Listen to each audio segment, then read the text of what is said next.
What's up, everyone? My name is Alan, founder and consultant at For Now Marketing, and welcome to Braze for technical marketers. Today, we're going to go over the liquid filter append filter and how to use the append filter to add link parameters at the end of our links. Let's get started. So here is our email for some context. Let's say it's a welcome email for a membership service with different tiers. And let's say each of our learn more links lead to different links, and we have to add link parameters for that one. And you might be thinking, wait, Alan, why wouldn't you use the link management link templates feature to add link parameters? Why do we need to use Liquid to add link parameters? So let's just say that in this first link, the link is actually hard coded to our HTTPS fornowmarketing.com/information. And then if you do have a hard-coded link inside your email and you go to link management, that link will show up in here. And then you can actually easily add link templates using a feature called link templates in the outer menu of Braze. However, let's say that instead of having a hard-coded link that you actually are using maybe an event property or a canvas entry property that's dynamic for every user so that the link isn't actually showing up in your email. So for example, let's say in our personalization, our event property, one of our attributes is personalized link. And it is that personalized link custom event property that contains the link that takes us to the hyperlink behind this CTA right here. And in that case, if you go to link management, that link is not going to show up because one, there is no hard-coded link inside our email. And two, Braze won't really know that that custom event variable, that custom event property variable is a link until the time of the email. So this is the exact use case when we may need the append filter in Liquid to be able to add more link parameters at the end of a URL.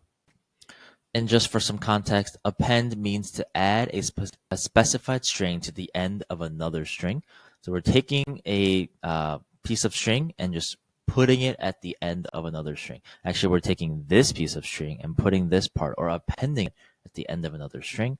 And that works perfectly for link parameters.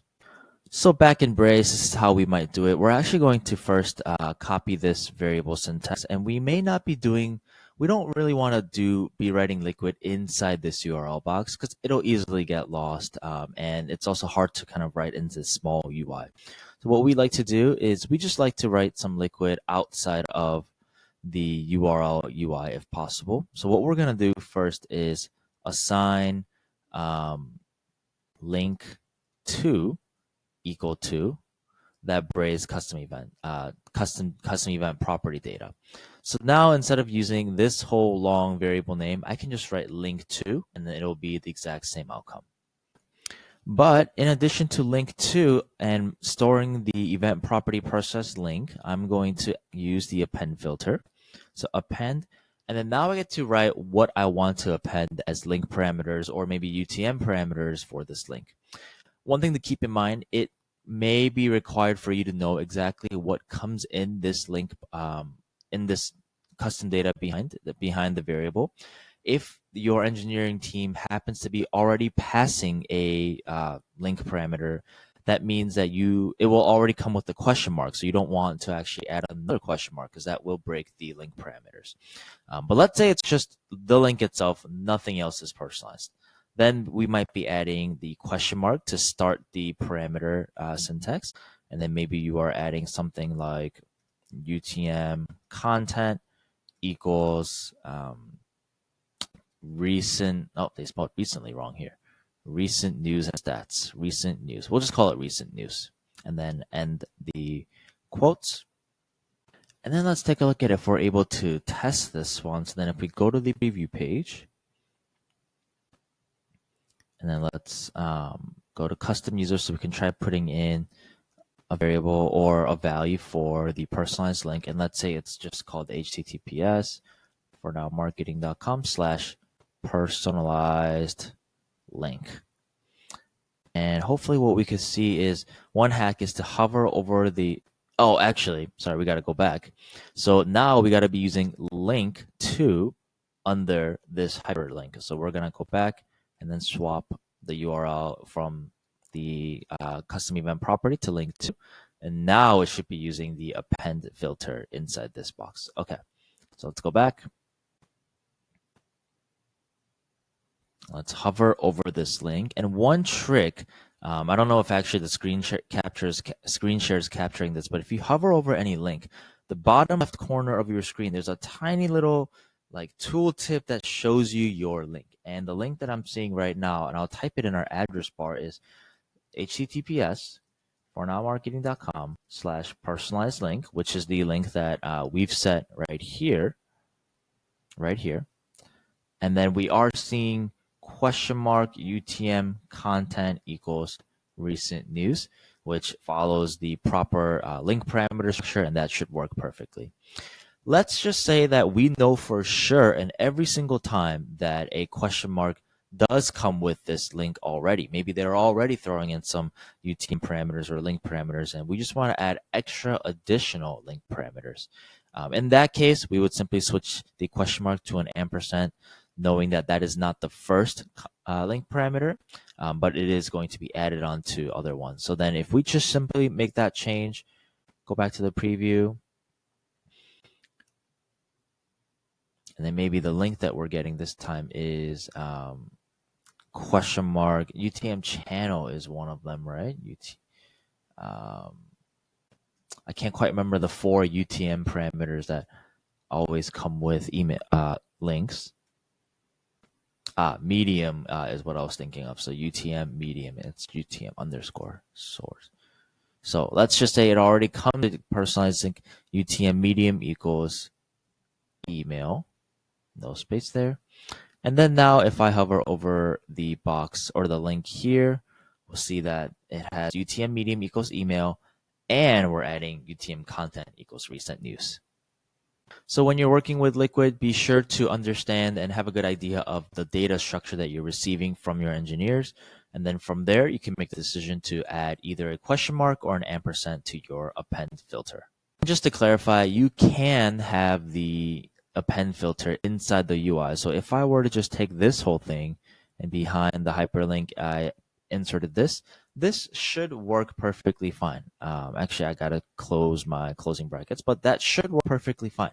Our only suggestion is to work outside the URL box, somewhere you can easily see it, somewhere you have a little bit more space to just physically write your code so that it doesn't get lost in the tiny input field over here. That's it for today. Thank you for watching, and see you next time.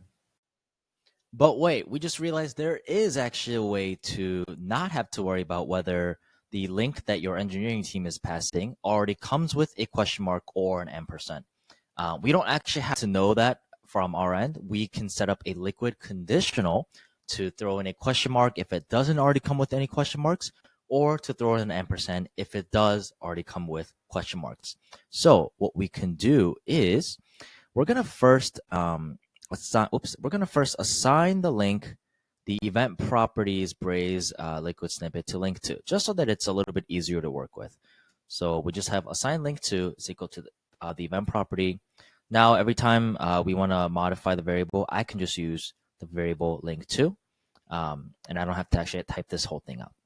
Now what we're gonna do is create a if statement, if conditional. So if link to, and by the way, right here, it's actually optional whether you include the brackets around it or not.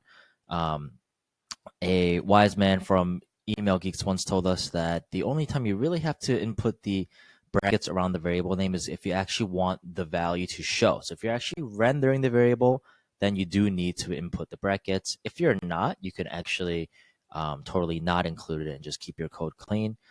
I don't know if it's bad practice that we prefer to keep the brackets around the variable name, because we like to just clarify by showing that this is a variable. So for now, we will actually include it in there, but we're going to do if link to contains a question mark and close the if statement. Then what we're going to do is we're going to assign link to actually link to itself. except this time we are going to append the ampersand version of the UTM parameter. So it's going to look something like this. So if link to already comes with a question mark, meaning a question mark was already included in the link that it came with, meaning it already had some link parameters, then it would break it if we added another question mark. So we're going to just add an ampersand. However, for all other cases, what we're going to do is just simply append. So we're going to actually give it its first link parameter starting syntax by adding the question mark. And then whenever you open a if statement, make sure you close the if statement with an end if. And then now this is a much more robust way of making sure or how to add link parameters while considering both cases that it may have a question mark or not.